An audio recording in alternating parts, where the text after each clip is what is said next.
Bismillahirrahmanirrahim. Tuliskanlah Quran surat Al-Hujurat, surat ke-49, ayat yang ke-10, ayat dan terjemahnya. Quran surat Al-Hujurat, surat ke-49, ayat yang ke-10. A'udzu billahi minasy syaithanir rajim. Bismillahirrahmanirrahim. Innamal mu'minuna ikhwatun faslihu baina akhawaykum wattaqullaha la'allakum turhamun. Innamal mu'minuna ikhwatun. Sesungguhnya adapun orang-orang yang beriman itu adalah bersaudara. Faslihu baina akhawaykum. Maka berdamailah, saling berbuatlah baik antara saudara-saudaramu yang sedang bertikai. Wattaqullaha, dan bertakwalah kepada Allah dengan menjalankan perintahnya dan menjauhi larangannya. La'allakum turhamuna, agar kalian mendapatkan rahmat dari Allah Subhanahu wa taala.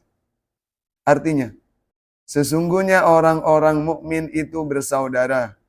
Karena itu, damaikanlah kedua saudaramu yang bertikai dan bertawakallah kepada Allah agar kamu mendapatkan rahmat. Perhatikan Quran surat Ali Imran, surat yang ketiga, ayat yang ke-159 berikut ini. A'udzu billahi minasy syaithanir rajim. Bismillahirrahmanirrahim. Fabima rahmatin minallahi linta lahum walau kunta fazzan ghalizal qalbi lanfaddu min hawlik fa'fu anhum wastaghfir lahum wasyawirhum fil amr fa idza azamta fatawakkal 'ala Allah innallaha yuhibbul mutawakkilin. Shadaqallahul azim. Jelaskanlah makna yang terkandung dalam ayat di atas. Quran surat Ali Imran, surat yang ketiga, ayat yang ke-159. Isi kandungan ayat Al-Quran surat Ali Imran, surat yang ketiga, ayat yang ke-159. Yang pertama, Allah memerintah untuk berlaku lemah lembut jika hendak menyampaikan suatu pendapat. Yang kedua, menghargai pendapat orang lain. Yang ketiga, berlapang dada untuk saling memaafkan. 4, memohonkan ampunan untuk saudara-saudara yang bersalah. 5, senantiasa bermusyawarah tentang hal-hal yang menyangkut kemaslahatan bersama. Allah Maha Adil yang keadilannya mencakup semua hal yang bergerak atau tidak bergerak. Jika kita berlaku adil, maka kita secara tidak langsung telah mengamalkan sifat Allah yang sangat terpuji ini.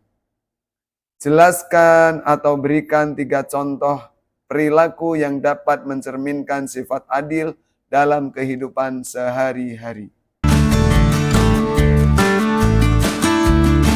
3 contoh perilaku adil dalam kehidupan sehari-hari. 1. Tidak memihak atau membela orang yang bersalah, meskipun ia adalah saudara atau teman kita. 2. Adil dalam perbuatan.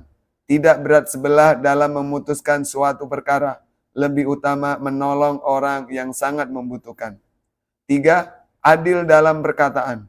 Tidak menceritakan aib teman, keluarga, atau saudara. 4. Adil dalam sikap. Tidak sombong walau kaya, tidak angkuh walau cantik, tidak kasar walau kuat dan gagah. 5. Adil dalam jabatan.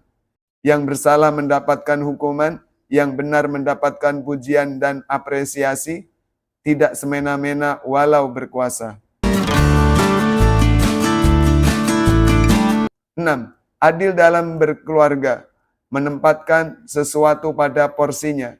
Adik menghormati kakaknya, kakak menyayangi adiknya, memberikan uang jajan sesuai dengan porsinya. 7. Menjaga diri sendiri, orang lain, dan lingkungan sekitar dari perbuatan zolim atau kezoliman. Orang yang bekerja keras adalah orang yang memanfaatkan dan mengatur waktunya dengan baik. Dan orang yang bertanggung jawab akan menghadapi setiap resiko atas apa yang sudah diperbuatnya. Namun orang yang bekerja keras dan bertanggung jawab juga perlu jujur dalam berpenampilan sesuai dengan kenyataan. Berdasarkan pernyataan di atas, buatlah 2 kalimat analisis keterkaitan antara perilaku kerja keras, tanggung jawab, dan jujur. 2 kalimat analisis keterkaitan antara kerja keras, tanggung jawab, dan jujur. 1. Hubungan kerja keras dengan kejujuran. Orang yang jujur tidak akan mengambil jalan pintas yang tidak etis untuk menyelesaikan tugasnya. Ia akan berusaha sendiri tanpa menyontek atau mencuri ide orang lain. Keterkaitan antara kerja keras dan tanggung jawab. Seseorang yang bekerja keras biasanya memiliki rasa tanggung jawab yang tinggi terhadap tugasnya. Ia tidak mudah menyerah dan berusaha menyelesaikan pekerjaannya dengan sebaik-baiknya. Semakin besar kerja keras seseorang, semakin tinggi tanggung jawabnya. Besarnya tanggung jawab seseorang terhadap sesuatu adalah bukti sebuah kejujuran. Mawaris merupakan serangkaian kejadian mengenai pengalihan pemilikan harta benda dari seorang yang sudah meninggal dunia kepada seseorang yang masih hidup. Seseorang mendapatkan harta warisan atau tidak mendapatkan harta warisan disebabkan beberapa faktor. Sebutkan 3 faktor seseorang terhalang mendapatkan harta warisan. 3 faktor sebab-sebab seseorang terhalang atau tidak menerima harta warisan. 1. Berbeda agama. 2. Pembunuh pewaris, orang yang membunuh orang yang mewariskan. 3. Budak daripada orang yang mewarisi. Budak atau hamba sahaya dari orang yang mewarisi. 3. Perzinahan atau anak hasil zina. 5. Li'an. Li'an adalah tuduhan suami terhadap istri bahwa istri telah berzina, diucapkan 4 kali disertai dengan sumpah. Jika suami berdusta akan mendapatkan laknat dari Allah. 6. Terhalang oleh keberadaan ahli waris yang lainnya. Populasi umat Islam di seluruh dunia kini terus meningkat. Di beberapa negara Eropa, bahkan penganut agama Islam bertambah dengan cepat. Sebutkan 4 faktor yang menyebabkan agama Islam berkembang dengan cepat di seluruh dunia. 4 faktor ajaran Islam mudah diterima di dunia. 1. Islam adalah ajaran yang menyebarkan kebaikan rahmatan lil alamin, sehingga dicintai oleh orang-orang. 2. Islam disebarkan dengan cara-cara yang damai, tidak dengan pemaksaan dan kekerasan. 3.